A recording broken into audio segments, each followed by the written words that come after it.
I loved when I heard you speak in Australia a couple of years ago, and you were talking about boundaries. And I think it was a story about your son, actually.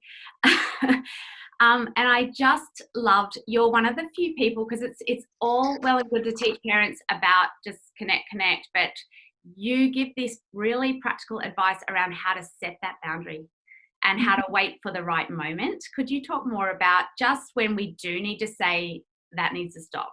And you do that so well. In my meaning business mama voice, right? Yeah. You know, Swagger. that's right. Boom.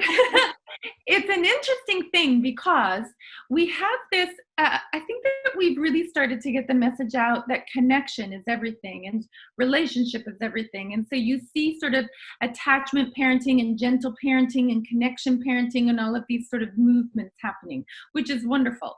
Unfortunately, there is a seedy underbelly to all of that because we get the message we're supposed to connect to our children and we're supposed to have compassion for them and we're supposed to have empathy and everybody's supposed to be happy.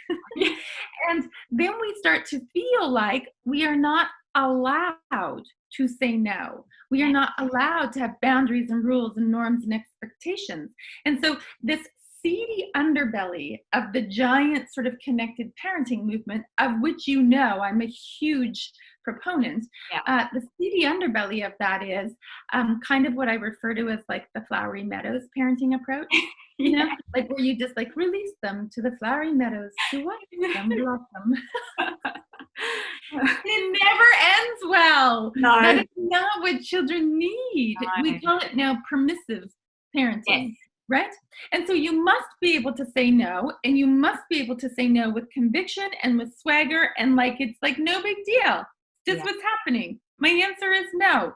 Or if something really challenging is going on for your child, that you can give them a very firm, that must stop. I know it's hard, sweetheart. Yes. It's so hard to be a big brother, isn't it? If I were you, I'd be really, you may not hit. Yeah. Gentle hands, my love. Yeah. Being a big brother's tricky. Yeah. So it's like the sentence starter is, I know. Pardon me, I'll start over. The sentence starter is, no. Yeah. No. ... I know. So that there's firm and kind. Yeah. So there's the empathy that backs it up and all that connection that backs it up, and you're really getting in the space with them, but you're setting that boundary and they need it. It's the guardrails, right? That's absolutely it. It provides safekeeping. It provides containment. It brings about emotional rest.